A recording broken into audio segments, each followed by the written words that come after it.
l'arrivée des Français, des Italiens. On est à quelques kilomètres de la frontière. C'est un des sommets historiques du football européen. Et c'est le deuxième match de préparation à 15 jours de la Coupe du Monde.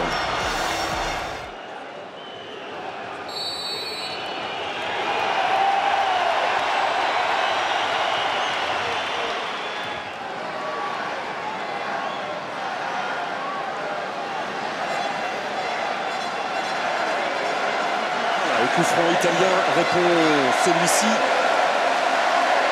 Offert au pied gauche d'Antoine Griezmann.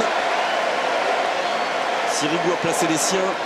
Un seul homme face à Griezmann à 9 mètres. Oh, bien donné la tête de Balotelli qui va éloigner le danger. Pavard avec Tolisso. Centre de Pavard. Oh, la reprise derrière cette reprise, il y a Samuel Umtiti pour l'ouverture du score de la 8e minute pour les Bleus. L'équipe de France très présente là vraiment dans cette surface de réparation italienne. Mais 1-0. Même si l'Italie avait démarré avec de bonnes intentions, avec beaucoup de discipline, là au niveau du marquage ils sont pas très clairs. On va revoir ça. Regardez d'abord, ça vient du centre de Pavard et là ils sont pas très clairs sur Kylian Mbappé. Hein. Ça lâche complètement là sur le côté droit italien. Oui, franchement Sirigu un peu abandonné par les siens. Et là-bas au second poteau et ensuite quand le gardien italien a réussi quand même à repousser la première frappe, derrière ça ne surgit pas. Celui qui surgit c'est lui, c'est Samuel Umtiti pour son deuxième but sous le maillot bleu.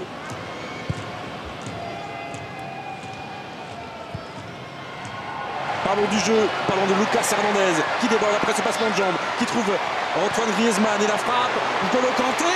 Oh oui, le poteau trouvé par le joueur de Chelsea. Dans la panoplie, c'est pas son arme numéro 1. Oui, mais il en est capable, la preuve. Griezmann encore.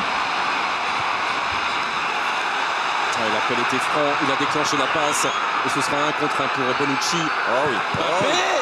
On était proche du but contre son camp de Caldara.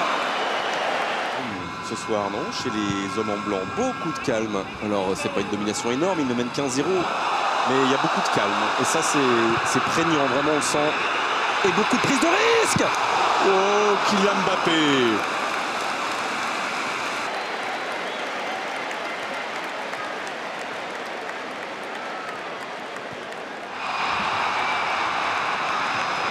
Derrière, lui dit Griezmann, il continue. Et pourquoi pas, oui. Il a eu raison de croire en son rêve jusqu'au bout, Lucas Hernandez, pour aller provoquer la faute de Rolando Mandragora. Fortifier un peu plus la domination française, Griezmann face à Sirigu. Et ça passe, il est parfaitement frappé. À 11 mètres de la ligne défendue par Salvatore Sirigu, petit filet. Ouais, il était parti du bon côté, Salvatore Sirigu. Cette frappe croisée, pied gauche d'Antoine Griezmann. Il est parfaitement frappé, ce penalty par Antoine Griezmann. Vraiment, c'est idéal, même si on plonge du bon côté Sirigu. Ça passe et c'est repoussé par Lloris, mais directement sur Leonardo Bonucci pour l'Italie qui revient à la 36e minute grâce à son capitaine et grâce à cette première frappe surtout de Balotelli. 2-1. Il a choisi le côté du Goloris, il a mis la puissance là, Balotelli.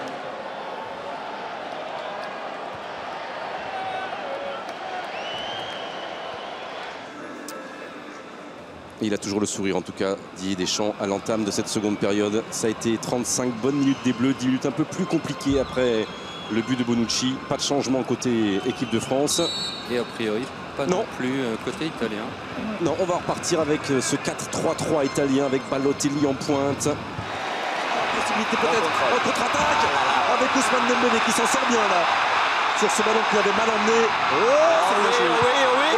C'est bien joué jusqu'à la transversale. Fracassé par l'attaquant du Barça. Et là on voit cette magnifique contre-attaque française là avec super contrôle et ensuite par contre ce ballon qui pousse trop loin mais avec la vitesse il arrive à rattraper le coup et puis derrière par contre là, la petite feinte. C'est mal donné et Jorginho n'a pas pu prendre ce ballon. Et encore une fois ça va tellement vite, Kylian Mbappé. Il a été peut-être un peu gourmand. Bien joué. Oh oui.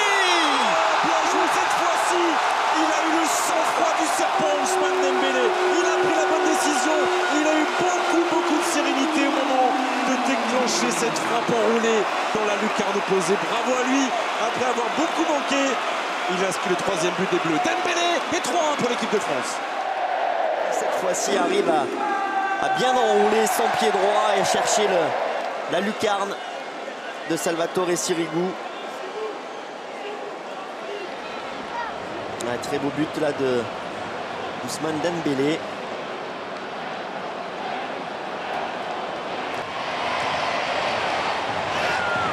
Premier poteau. Et ça sera pour une magnifique parade de Salvatore Sirigu face à Florian Thauvin.